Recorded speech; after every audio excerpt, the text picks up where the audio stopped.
যে বিএনপি বাংলাদেশে গত 15 বছর যাবৎ নিরবচ্ছিন্নভাবে নির্যাতিত হয়েছে, অবশ্যই আমরা সেটার প্রতি শ্রদ্ধাবোধ দেখিয়েছি এবং এটা অবশ্যই ওনারা কারেক্টলি বলেছেন।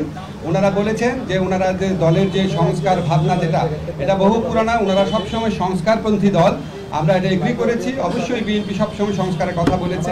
সবচেয়ে বড় কথা, বিএনপি আমাদের এই বিভিন্ন যে সংস্কারের জন্য গঠিত বিভিন্ন কমিশন আছে, বিশেষ করে ঐক্যমত্য কমিশনের যে প্রস্তাবাবলী আছে, সেটা ক্ষেত্রে বিএনপি অত্যন্ত পজিটিভ এবং ইতিবাচক একটা রেসপন্স দেখিয়েছে।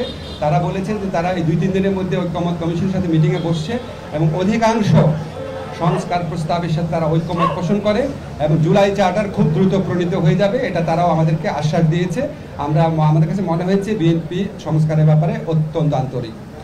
একটা ব্যাপার নিয়ে একটুখানি আপনার ভিন্ন মত হতে পারে, সেটা হচ্ছে ওনারা যেটা বলেছেন, এটা সত্যি যে ওনারা বলেছেন যে ডিসেম্বরের মধ্যে ইলেকশন হলে ভালো হয় এবং আমরা এখানে বলেছি এবং ওনারা বলেছেন যে এরকম আমাদের কথাবার্তার মধ্যে কিছু অস্পষ্টতা থাকে, কেউ কেউ আমাদের সরকারের কোনো উপদেষ্টা অন্যরকম কথা বলেন।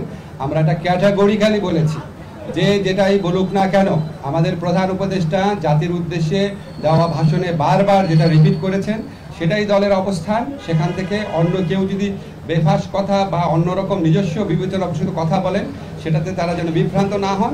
আমাদের প্রধান উপদেষ্টা ডক্টর মোহাম্মদ ইউনূস উনি প্রথম থেকেই বলেছেন ডিসেম্বর থেকে জুন। আজকে আলোচনায় আমরা কয়েকটা বিষয় স্পষ্ট করেছি, সেটা আপনাদের বলি। একটা হচ্ছে ডিসেম্বর থেকে জুন মানে যে আমরা ইচ্ছা করে দেরি করে মে বা জুন মাসে ইলেকশন করবো, সেটা না। ডিসেম্বর থেকে জুন মানে হচ্ছে ডিসেম্বর থেকে জুনের মধ্যে যত তাড়াতাড়ি সম্ভব। যদি আমরা ডিসেম্বরে সম্ভব হয় ডিসেম্বরে, না হলে জানুয়ারিতে, এভাবে বুঝিয়েছি যে ডিসেম্বর থেকে জুন মানে যে আমরা ইচ্ছা করে একটু বেশি ক্ষমতা ভোগ করার জন্য বা এমনি অকারণে আমরা 1 মাস 2 মাস বেশি ক্ষমতা থাকলাম, মোটেও সেটা না। ডিসেম্বরের থেকে জুনের মধ্যে যত তাড়াতাড়ি সম্ভব। এখন ওনারা একটু জানতে চেয়েছে যে সংস্কার যদি হয়ে যায় এত দেরি করার মানে কি আছে। আমরা ব্যাখ্যা করে বুঝিয়েছি জুলাই চার্টার প্রণীত হলেও যে প্রয়োজনীয় আইনগত ব্যবস্থা, নীতিগত ব্যবস্থা সেগুলি গ্রহণ করতে মাঝে মাঝে সময় লাগে। যেমন একটা এক্সাম্পল দিয়ে বলেছি যে ডিজিটাল সুরক্ষা আইন, এটা আমরা 23 বার ড্রাফট করেছি বিভিন্ন অংশীজনের মতামত নেওয়ার জন্য এবং বেশ কয়েক মাস সময় লেগেছে। সেজন্য আমরা বলছি আমরা তো পিন পয়েন্ট করতে পারবো না জুলাই চার্টার পরিণত হওয়ার পর কোন আইনটা কতদিনে হয়ে যাবে, কারণ আমরা তো অংশীজনের সাথে কথা বলবো, ব্রড কনসালটেশনের ভিত্তিতে করবো। আরেকটা বিষয় আমরা বলেছি যে আমাদের তো একটা জনগণের তো একটা আকাঙ্ক্ষা আছে যেন আমরা বিচার করে যাই।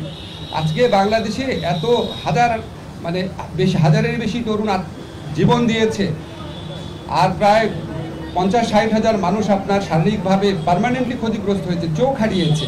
তাদের যে বিচারের যে দাবি, এটা তো এই গণ অভ্যুত্থানের অন্যতম প্রধান আকাঙ্ক্ষা আছে। তা আমরা যদি কোনো বিচার না করে যাই, কোনো বিচার না করে আমরা যদি ইলেকশন দিই, আমরা মানুষের কাছে এবং নিজের কাছে জবাব দেবো কীভাবে? ফলে শুধু ইলেকশনটা সংস্কার, নির্বাচন, ইলেকশনের ব্যাপারটা সংস্কার, বিচার এবং আমাদের সরকারের গৃহীত কিছু পদক্ষেপের উপর নির্ভর করে। এই জন্যই ডিসেম্বর থেকে জুন টাইমলাইনটা বলা হয়। কিন্তু আমরা ক্যাটাগরিক্যালি বলেছি এটা কোনোভাবেই জুনের বেশি যাবে না, যে কথাই বলুক না কেন। এটা প্রধান উপদেষ্টার অঙ্গীকার পুরা জাতির প্রতি, রিপিটেডলি উনি বলেছেন কোনো অবস্থাতেই জুন অতিক্রম করা হবে না, নাম্বার 1।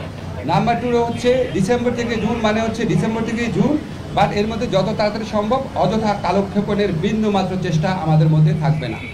নাম্বার 3 হচ্ছে যতটা সম্ভব সংস্কার আমরা করে যেতে চাই। আমরা বলেছি শেখ হাসিনার বিচারে কোনো রকম বিলম্ব হচ্ছে না। আপনারা একটা জিনিস খেয়াল করে দেখবেন, শেখ হাসিনার সরকার যখন জামাতে ইসলামদের লিডারদের যে একটা খুবই প্রশ্নবিদ্ধ বিচার করেছিলেন এবং ওই বিচারে অ্যাভারেজ টাইম লেগেছে 2.5 বছর। আপনাদের একটা পার্সপেক্টিভে দেখতে হবে, আমরা যেই ভয়াবহ এবং ব্যাপক অপরাধ ঘটেছে এটার উপযুক্ত সাক্ষ্য প্রমাণ সংগ্রহের জন্য আমাদের প্রসিকিউশন এবং তদন্তকারী টিম, আপনারা একটু গিয়ে ওখানে খবর নিয়ে দেখেন ওনারা কী পরিমাণ পরিশ্রম করেন। এবং আমাদের পক্ষ থেকে, সরকারের পক্ষ থেকে যা চাওয়া হয়, যেদিন চাওয়া হয়, গাড়ি লাগবে, তারপর ডিভাইস লাগবে, তদন্তকারী বেশি লাগবে, প্রসিকিউশন টিম বেশি লাগবে, যা চাওয়া হয় আমরা সর্বোচ্চ প্রায়োরিটি দিয়ে ওনাদেরকে হেল্প করি। এবং আপনাদের মনে রাখতে হবে আমাদের এই ট্রাইব্যুনালটা কিন্তু এই সরকার আসার সাথে সাথে গঠিত হয় না, আমাদের বিল্ডিংও ছিল না, নতুন বিচারক নিয়োগ করতে হয়েছে, প্রসিকিউটর নিয়োগ করতে হয়েছে।